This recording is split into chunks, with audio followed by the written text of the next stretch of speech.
محمد زبیر صاحب آپ کے سامنے سوال رکھا تھا، اس پہ ایک کامنٹ کر دیجیے گا زبیر صاحب.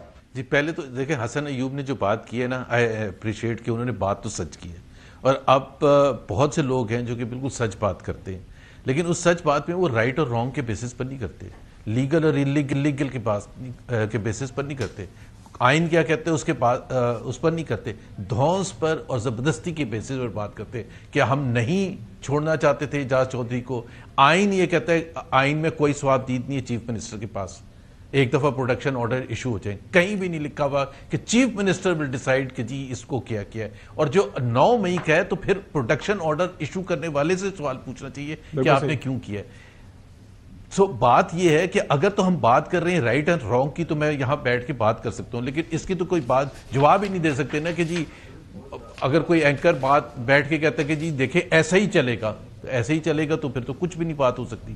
ہم تو وہ بات کر رہے ہیں کہ آپ کا رائٹ کیا ہے، قانون کیا کہتا ہے، اور یہ تمام چیزیں. جہاں تک بات نقوی صاحب پتہ نہیں ابھی اویلیبل ہیں یعنی اویلیبل ہیں، سن رہے ہیں آپ کو کہ جی جس نے کونسلر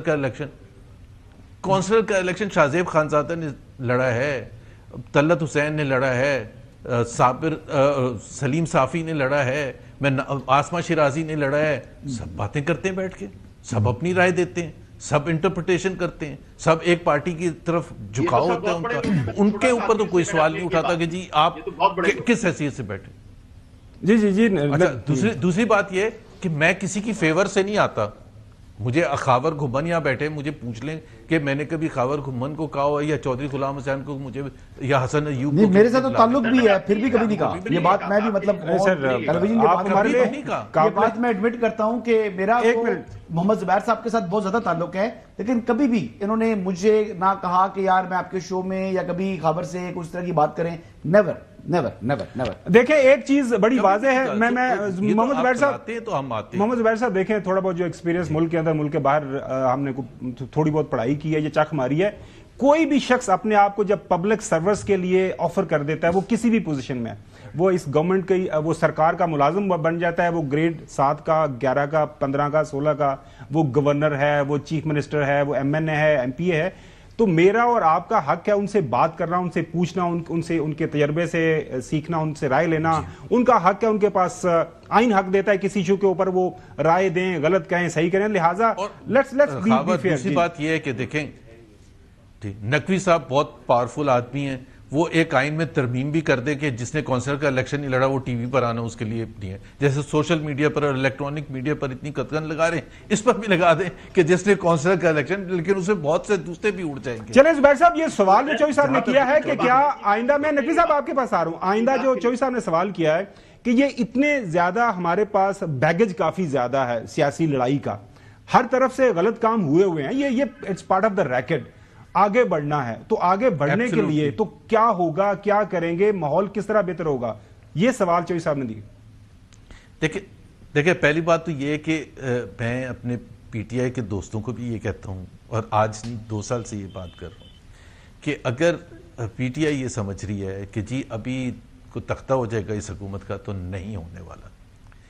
یہ جب تک اس وقت تک اپنے پاؤں پر کھڑی رہے گی، اپنے پاؤں پر نہیں ان کی سپورٹ میں کھڑی رہے گی، حکومت میں رہے گی، جب تک اسٹیبلشمنٹ ان کے ساتھ ہے اور بھرپور ان کے ساتھ ہے، اور کوئی ایسی چیز نظر نہیں آ رہی کہ وہ اسٹیبلشمنٹ ان کی سپورٹ وڈرا کرے گی.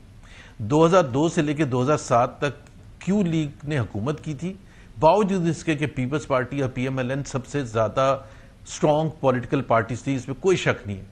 اس لیے کی تھی کہ جنرل مشرف اور اسٹیبلشمنٹ کیو لیگ کے ساتھ کھڑی تھی. سو یہ ایک پاکستان میں ایک وقت آتا ہے جب کمزور آپ کر سکتے ہیں. یہ تو میں جنرل اسیسمنٹ دے رہا ہوں، ہو سکتا ہے اگلے 4 مہینے میں کچھ اور ہو جائے، انٹرنیشنل پریشر آ جائے، کیا آئے گا امریکہ سے، وہ ابھی باتیں دوسری ہیں. بٹ فار ناؤ اسی طرح سے چلے گا، وچ مینس کہ پولیٹیکل انسٹیبلٹی رہے گی اور شدت اس میں اضافہ ہوتا جائے گا. اور اگر پولیٹیکل انسٹیبلٹی رہے گی تو اکنامک اسٹیبلٹی نہیں آئے گی. آ ہی نہیں سکتی ہے پولیٹیکل اسٹیبلٹی. اس ملک میں آتی ہے جہاں پولیٹیکل اسٹیبلٹی ہو. ہر ملک میں ظاہر ہے اپوزیشن اور حکومت کے لڑائی جھگڑے ہوتے ہیں، پارلیمنٹ کے اندر ہوتے ہیں، گالی گلوچ ہوتا ہے، سب کچھ ہوتا ہے، لیکن اس کی کریڈیبلٹی، اس کے مینڈیٹ کو majority of the Pakistanis question نہیں کرتے ہیں کہ جی کیا اس کا مینڈیٹ بھی صحیح ہے. اور میں اس لیے کہہ رہا ہوں خاور کہ یہ تو ایک دوسرے پر الزام کی بات نہیں ہے، پاکستان کا ایک آئین ہے، پاکستان کے آئین کے حساب سے 6 مہینے میں ٹریبیونلز نے الیکشن کے حوالے سے فیصلے کرنے ہوتے ہیں. ابھی تقریباً 11 مہینے ہو چکے ہیں. کیا ایک بھی فیصلہ آیا ہے؟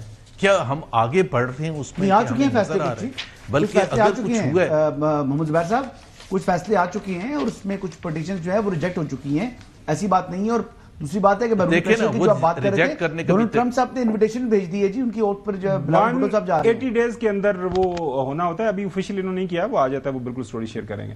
جی محمد زبیر صاحب جی کا آپ کنٹینیو. اچھا محمد زبیر صاحب یہ کل ہاں جی پلیز بات کر لیں کبھی. جی تو دیکھیں پولیٹیکل سٹیبلٹی، اب جس طرح سے انویسٹمنٹ کے حوالے سے اگر ہم بات کریں، اور میں یہ بتا دوں کہ دیکھیں یہ جو سٹیبلٹی کا ہے نا، یہ بھی آئی ایم ایف کے، یہ ہم تقریباً 20 دفعہ ایسی سچویشن میں آئے ہیں، کیونکہ 25 دفعہ ہم آئی ایم ایف کے پاس گئے ہیں. 1 سال جب آئی ایم ایف کو ہو جاتا ہے، 1.25 سال ہم ادھر ہی کھڑے ہوتے ہیں، کیونکہ ہمارا جو ڈیفالٹ کا جو چیلنج ہوتا ہے وہ ختم ہو چکا ہوتا ہے.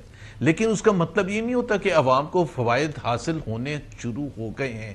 اور اس کی ایک ایگزامپل میں حسن ایوب کو بھی خاص طور پر بتاؤں گا. 2 ایگزامپلز ہیں جو ابھی ریلیز ہوئی ہے رپورٹ ورلڈ بینک کی. اس کے حساب سے 1.30 کروڑ لوگ 2024 جو کہ بڑا زبردست سال تھا جو حکومت کے حساب سے، 1.30 کروڑ لوگ مزید غربت کی لکیر سے نیچے گئے ہیں. ان امپلائمنٹ سگنیفیکنٹلی بڑھی ہے، اور وہ بڑی سمپل سی وجہ ہے کہ اگر آپ لاسٹ 3 ایئرز کا ایوریج گروتھ ریٹ لیں گے 1.8% ہے، جو کہ 1951 کے بعد کبھی اتنا خراب ایوریج نہیں آیا تھا. اس میں آپ کی گروتھ ہو ہی نہیں سکتی ہے، اور اس میں ان امپلائمنٹ جنریشن ہو نہیں سکتی ہے. اس میں لوگ غربت کی لکیر سے نیچے ہی جائیں گے. مڈل کلاس کے لیے بھی زیادہ پرابلمز ہوئے ہیں. سو اسٹیبلٹی نہیں آئے گی، ایسے ہی چلے گا دھکا پچھلے 1.5 سال سے چلتا رہا ویسے.